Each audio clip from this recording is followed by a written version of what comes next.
Alright mga katambay, magandang umaga at maligayang pagbabalik sa Katambay Official Vlog. Ayan, ang aga-aga dito tayo sa may recto papuntang Divisoria. Ikutan natin yung Zaragoza. Yung sinasabi natin na kahapon punong-puno ng basura. Katabi pa naman yun no, ng eskwelahan ng Almario Elementary School. Ang ganda-ganda na eskwelahan. Sana ngayon umaga wala na no. So ayan, time check muna tayo, 6:15 ng umaga. Daanan na rin natin tong Divisoria. Kamustahin natin kung ano yung tsura na ito tuwing umaga.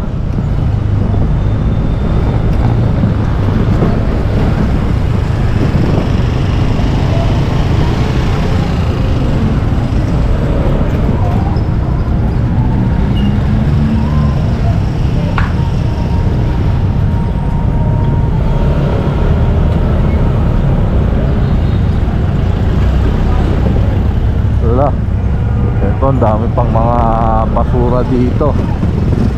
Given naman yan no, kasi katatapos lang ng mga ano ito, ng night market. Yan, sobrang dumi. Pero nililinis naman yan ng DPS.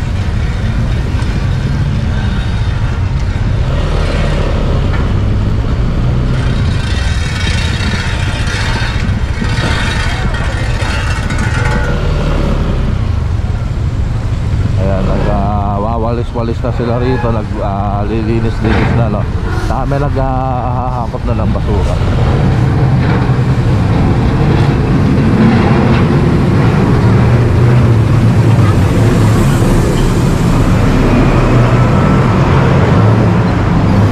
Tapos ipa-flashing din yan para mawala yung mga putik-putik.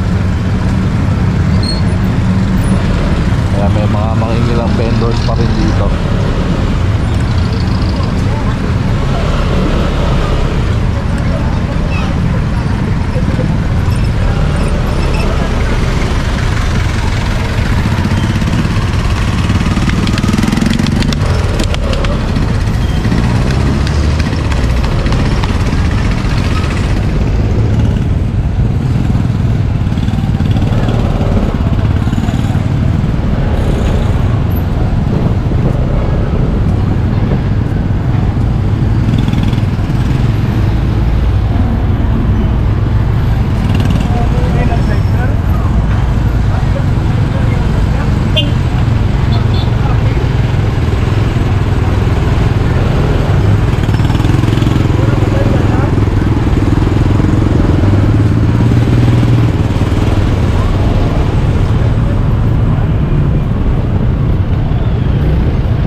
Dumi oh.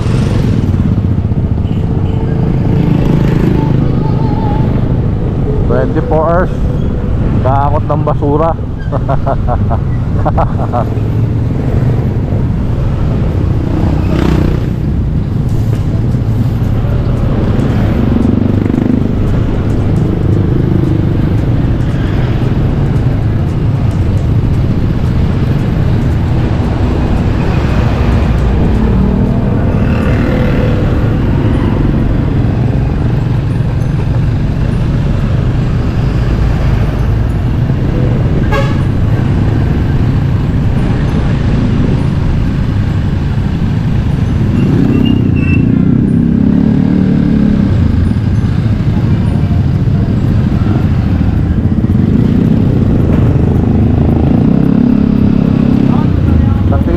yung pag ganito yung sistema ng pangongolekta ng basura, kahit 24 hours pa sila makolekta, eh talagang mapapansin at mapapansin kasi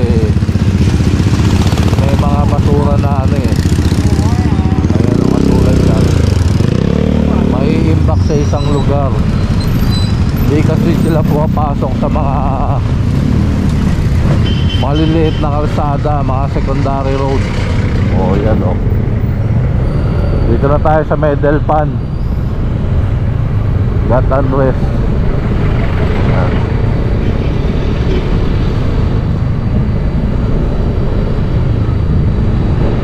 So yung katulad na sinabi ko, hindi sila pumapasok sa mga secondary road, kaya yung mga basura na iipon sa mga malalaking kalsada, doon dinadala ng mga residente. Ayan o.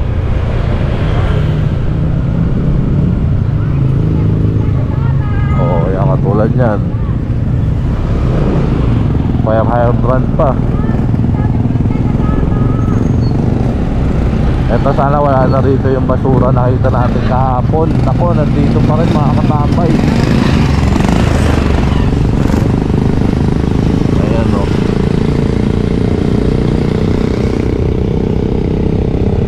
Pero malamang nahakot na yung kahapon kasi medyo konti na eh, no? Yun doon, dito, tingnan natin dito. Ito yung mismong tapat ng ano, eskwelahan. Ito, ayan, di pa ito nakukolekta. Marami pa rin simula kahapon. Tapos tatawid doon yung mga estudyante, no? Ay, eskwelahan pa naman, oh. Ganda-ganda na eskwelahan. Tapos katabi sa harap basura.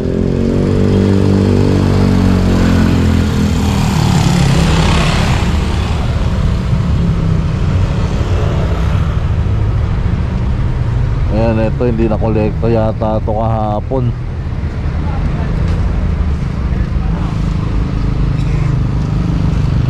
Ayan yung sinasabi natin. Dumaan tayo rito kahapon mga ano eh, mga 12 o'clock, mga tanghali. So kawawa yung mga bata dyan. Ang baho na nung ano, basura, mga katambay, no? Talaga malalanghap nila yung ano, yung amoy nila.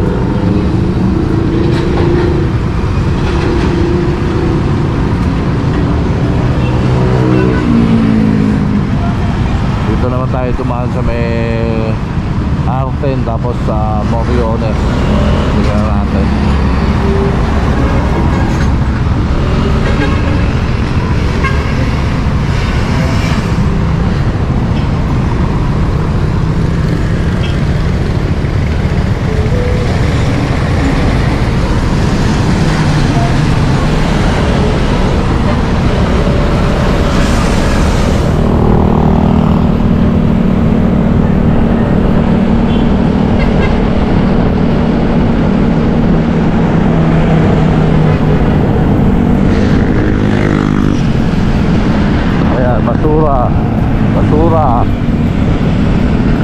Basura.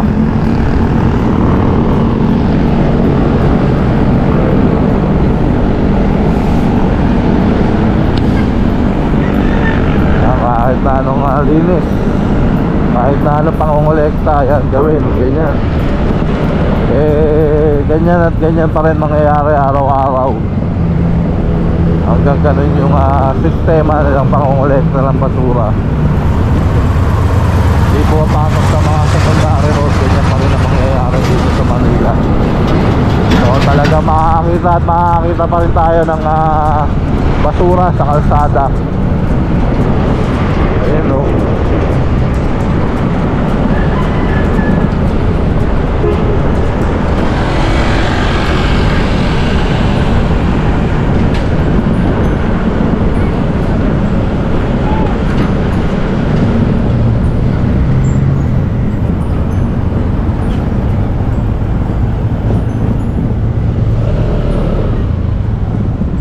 Ayan, Moriones na tayo. Ito, basura.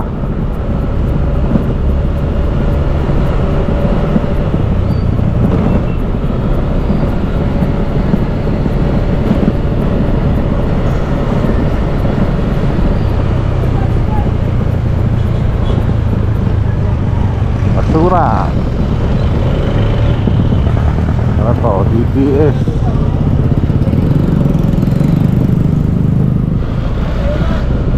Distractions. Ayan, ginawang paradaan tong Moriones. Maaga pa naman. Saka wala namang operations yung mga ano ngayon, towing, clamping, kasi election. Ayan, tigil muna ang LGU sa mga operations.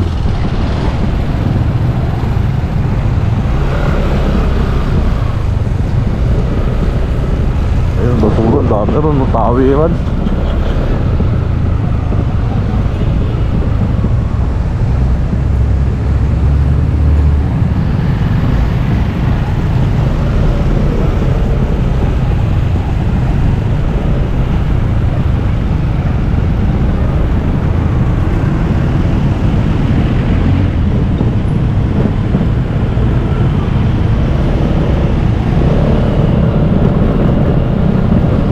May tanong lang din ako mga katambay, no? Kailan ba huling nagkaroon ng problema sa basura ang Manila? Noong panahon ni Erap Estrada. Ayun.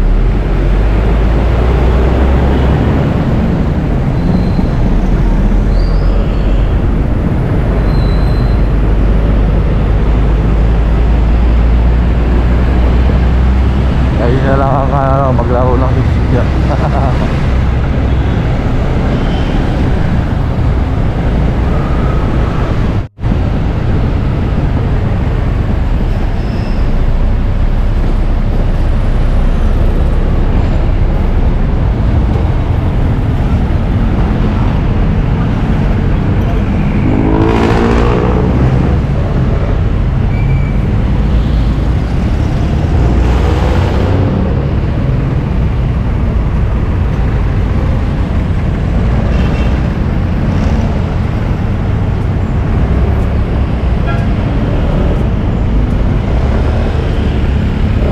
Daanan na rin natin itong Juan Luna.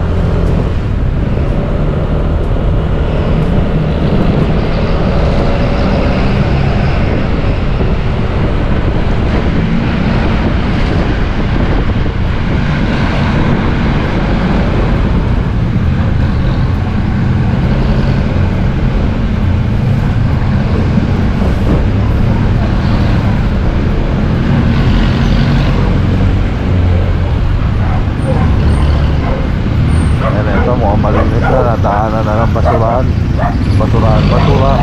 mga basurero.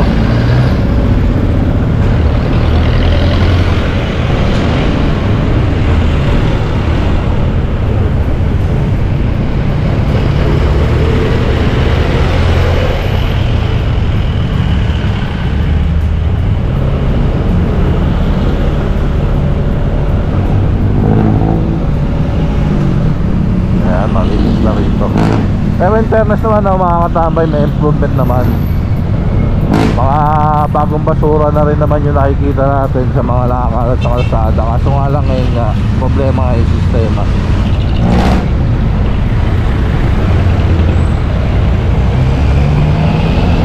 So ayan, mga malinis na rito. At dito ko na tinatapos ng aking cover ngayong oras na to.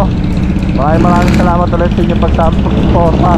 At lalo na sa panonood ng Katambay Official Vlog. Please kindly like, comment, share, and subscribe. Pakihit nyo na rin ang notification bell para updated ka. Mabuhay kayo lahat hanggang gusto nyo. God bless everyone and peace out.